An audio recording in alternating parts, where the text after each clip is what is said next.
የመስቀል ሞትና ሲቃይ በሙሉ እንዲገባኝ አልጸልይም። አይገባኝም። መኖር ስለምፈልግ ድነት ይሄ ነው፣ ሲቃዩ ይሄ ነው፣ መከራው ይሄ ነው። ጀርባውን ቡጭቅ ይጮሃል፣ ያጣጥራል፣ ሳጋፍኖታል። 40 ገረፉት፣ አጥንቱን ያልነኩት። ከአጥንቱ አንዳች አትሰበርም የሚል ቃል ስላለ ስጋው ተተልትሎ ደሙ ሰውነቱ ላይ ወርዶ ልብሱ በደም ተነክሮ የተንበረከከበት መሬት በደም ተጨማልቋል።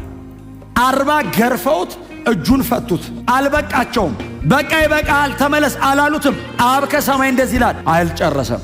እኛን ያየናል አብ ከጀርባ አላለቀም። በዚህ መገረፍና ሲቃይ ብቻ አይድኑም።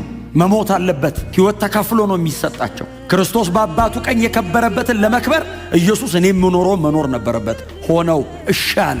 ኃጢአት የማያውቀውን እርሱን ስለኛ ኃጢአት አረገው። ማንም ሊሄድልኝ አይችልም ይሄንን መንገድ። ማንም ኢየሱስ የሚወድን ያለ አይወድም። ማንም አይሞትልኝም ልሙትል ብሎ ቢፈቅድም አይችልም። እግዚአብሔር አይቀበለውም። ኢየሱስ ፈቃደኛ ነው። በእግዚአብሔር ፊት ክብር አለው። እያሰቃዩት ነው።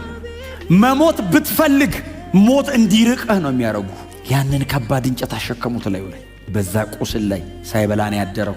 ሳይበላ ነው በቀን 3 ፍርድ ቤት ሲንከራተት የዋለው። ያንን ሁሉ ወደ 127 ኪሎ ሜትር በእግር ሄዷል። በዚያ ሁሉ ሲቃይ መካከል የዓለምን ሁሉ ኃጢአት ተሸክሟል ላይ በዛ ላይ አባቱ ትቶታል። በዛ ላይ አንድ ተከታይ አጠገቡ የለም። ሁሉ ትተውት ሄደዋል። ያንን ደረቅ እንጨት ተሸክመው ከጲላጦስ የፍርድ ወንበር እስከ መሰቂያ እስከ ራስ ቀል ሚሏት እስከ ጎሎጎታ ድረስ 0.8 ኪሎ ሜትር ነች።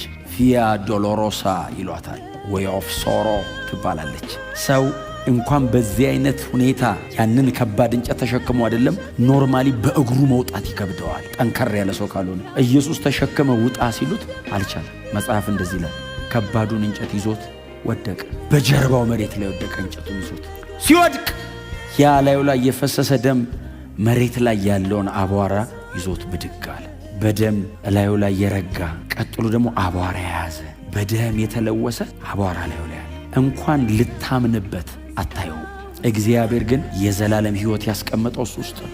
የመረጠው መሞቻ መስቀል ነው። መስቀል ማለት በዘመናት መካከል እጅግ በጣም ክፉ የተባለው አሟሟት መንገድ ነው። ሮማዊ ዜጋ ከሆንክ በመስቀል አይቀጡህም። ለምን? ለዜጋቸው እንደዚህ አይነት ሞት አይገባም። ብዙ ልጆችን ወደ ክብር ለማምጣት እኮ ነው የሚለው። አንድ ልጁ ላይ ወሰነ። እግዚአብሔር የጨከነው እኔን አይቶ ነው። እግዚአብሔር የዘላለም ሕይወት ያስቀመጠው የተሰቃየው መሲህ ውስጥ ነው። ለዛ ነው ጳውሎስ እኛ ግን የተሰቀለውን ክርስቶስን እንሰብከዋለን። the crucified Christ, not only the suffering የተሰቃየ ብቻ አይደለም የተሰቀለ